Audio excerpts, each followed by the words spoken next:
Agua, ¿dónde vas? Riendo voy por el río a las orillas del mar. Mar, ¿a dónde vas? Río arriba voy buscando fuente donde descansar. Federico García Lorca. La Tierra, conocida como el planeta azul del sistema solar, se ha ganado a fuerza su apodo ya que 3/4 partes están cubiertas por agua, un 71% de la superficie del globo.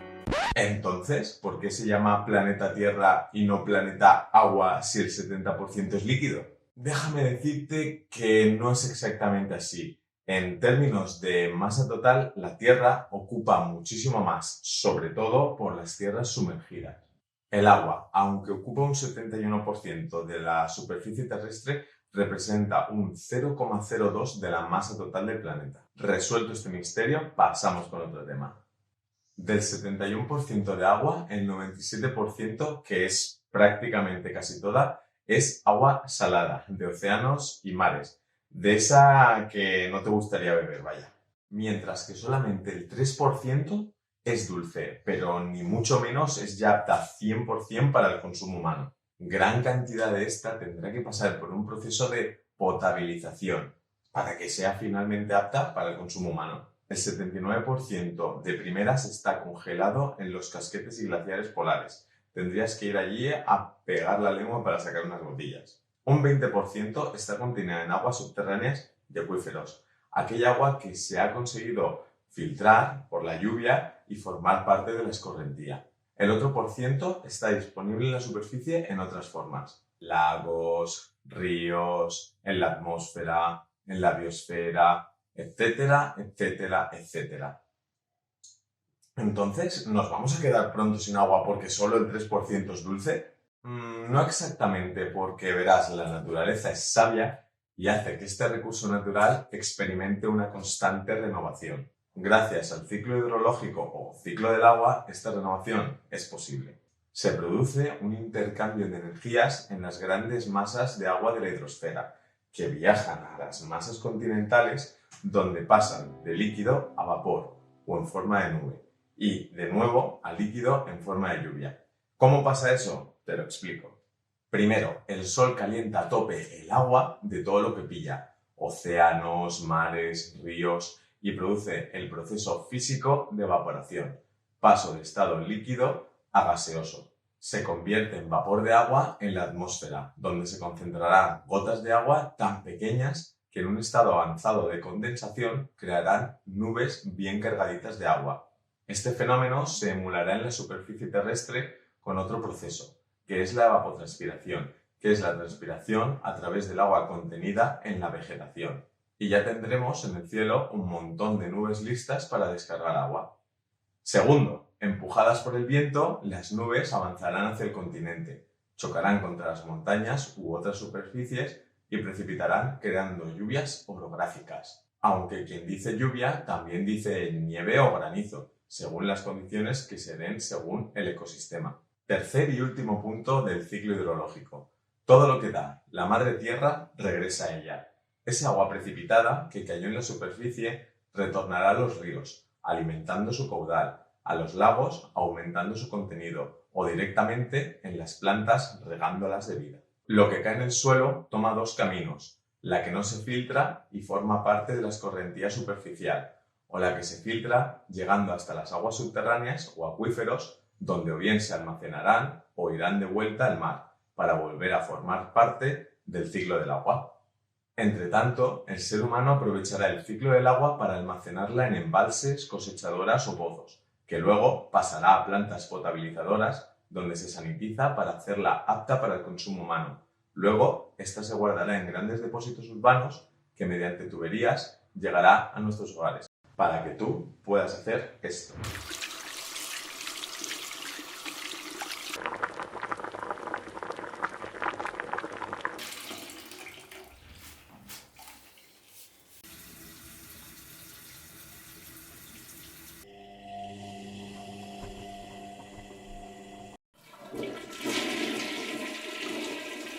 Una vez el agua ha sido utilizada, nos interesa y mucho reutilizarla.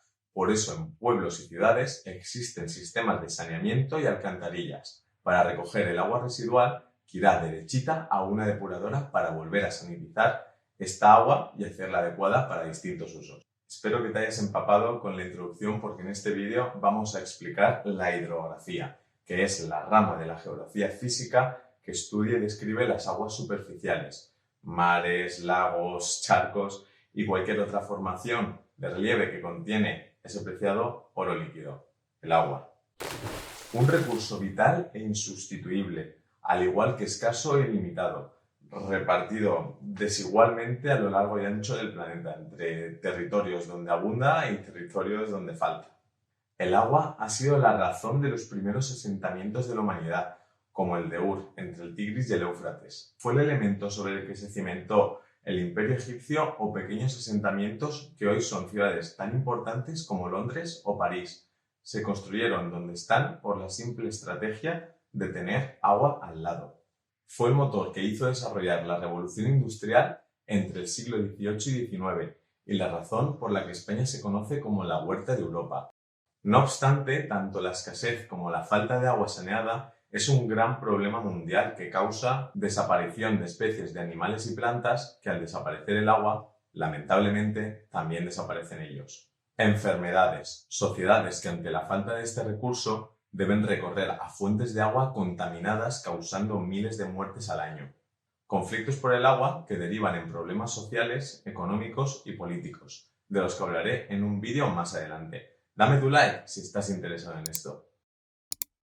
Y el gran mal del siglo XXI, el hambre. Territorios donde escasea el agua, no hay abastecimiento para la agricultura, ni para la ganadería, ni para la industria. La consecuencia es hambre.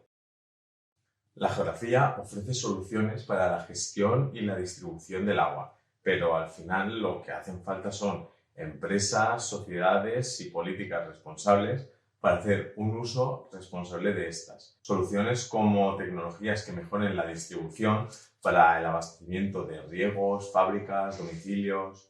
Análisis y medición del agua para comprobar su salubridad o detectar posibles contaminantes. O educar en el correcto consumo por parte de grandes empresas y la sociedad. Factores condicionantes. Si estás en bachillerato o ya lo has hecho, seguro que te has topado con este mapa de los ríos. Que si el Tajo, el Guadiana, el Guadalquivir, y seguro que le has puesto los nombres así como a lo largo del recorrido.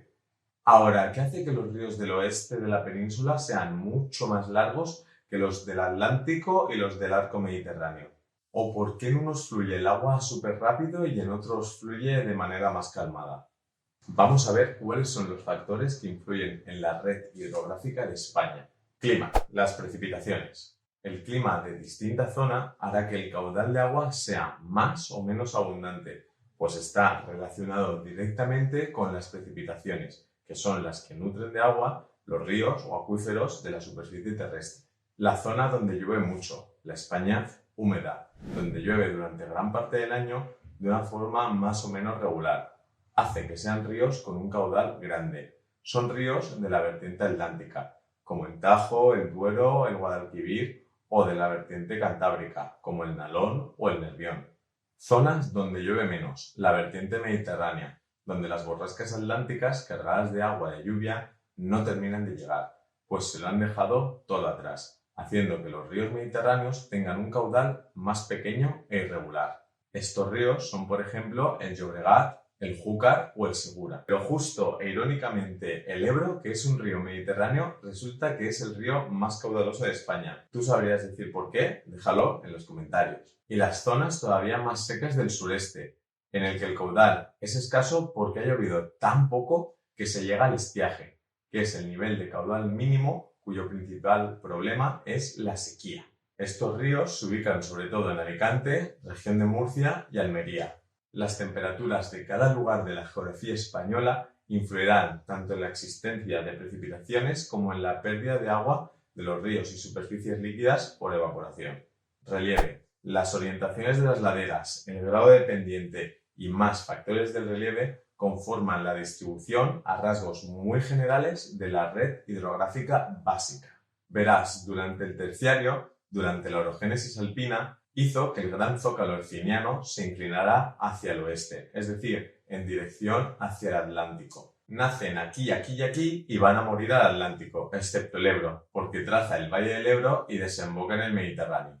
Los ríos que nacen en la cordillera Cantábrica desembocan los de la cara norte en el mar Cantábrico y los de la cara sur son afluentes de ríos mayores, como el Duero o el Miño, y esto explicaría razonablemente el dicho de aprovechando que el Pisuerga pasa por Valladolid. Nace en la Cueva del Cobre y pasa por Valladolid, donde se une con el Duero. Los ríos del Mediterráneo, sobre todo, nacen en la cara este del sistema ibérico y las cordilleras béticas, y hacen que estos ríos tracen su recorrido hacia el mar Mediterráneo.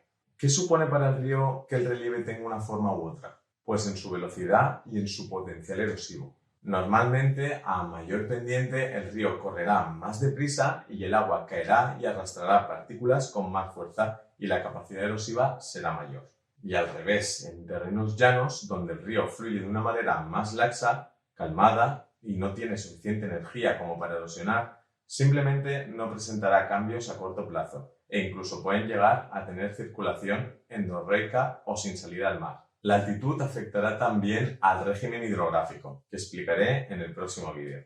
A mayor altitud, normalmente se producen más precipitaciones, donde el caudal será mayor, pues es nutrido por estas directamente.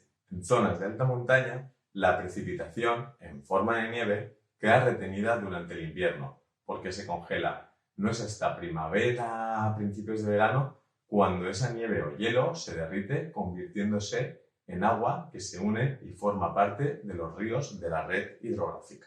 La litología, como vimos anteriormente en el vídeo de los dominios litológicos, que te dejo por aquí, España está dividida en distintas casas litológicas, es decir, materiales con distintas propiedades y que responden de una manera distinta a los agentes erosivos, debido a sus características. La más importante, la resistencia. Las rocas silíceas, que son las más resistentes, y con poca permeabilidad, como no se filtra el agua, la ayuda a discurrir y a incorporarse a los ríos, lagos o a la vegetación, excepto por las diaglasas o las fracturas. En estas rocas donde irán a parar al interior o a las aguas subterráneas. En las rocas calizas, con resistencias variables y con alta permeabilidad, donde el agua se filtra y la escorrentía es irregular, donde se alterna entre agua superficial y agua subterránea, y genera redes hidrográficas variopintas en forma de acuíferos. Vegetación. En la red hidrográfica, la vegetación juega el papel de portero de discoteca. O pasas o no pasas, protegiendo a las laderas montañosas de la erosión. Cuando llueve, las plantas absorben parte del agua y hará que los suelos cubiertos de vegetación sean provistos de humedad, y a la vez disminuirá la erosión que se producirá en zonas donde no exista la vegetación, o donde haya prácticamente nada. Donde no hay vegetación, el agua discurre fácilmente, erosionando el suelo. Cuanto más blando y cuanto mayor sea la pendiente, mayor será la erosión en la roca, y yendo a formar parte de los ríos y acuíferos en forma de torrente de agua, y las aguas que no alcanzan un cauce fijo formarán aguas de arroyada. El problema relacionado entre el agua y la vegetación es la deforestación, puesto que está directamente relacionado con inundaciones. Imagino que sabréis por qué. Así que cuidemos nuestros bosques. La intervención humana. El último, y como no podría ser de otra forma, la caprichosa mano del ser humano, que transforma el paisaje según sus necesidades, y aunque con toda la intención, no siempre es para bien. A lo largo de la historia hemos modificado la red fluvial con construcciones con distintos objetivos y que han hecho evolucionar en higiene y sanidad los lugares en los que habitamos, así como abastecer a la agricultura y la ganadería en mayores extensiones, desde los romanos con sus acueductos hasta megalíticos embalses, presas o centrales hidroeléctricas para generar energía o sofisticados canales, trasvases o acequias para dirigir, gestionar y administrar adecuadamente el agua, nuestro oro azul. Espero que te haya gustado el vídeo y que ahora sepas de qué va un poquito más esto de la hidrografía. Si quieres más vídeos como este, dale like, suscríbete o comenta y nosotros nos vemos en el próximo vídeo con más geografía. ¡Chao!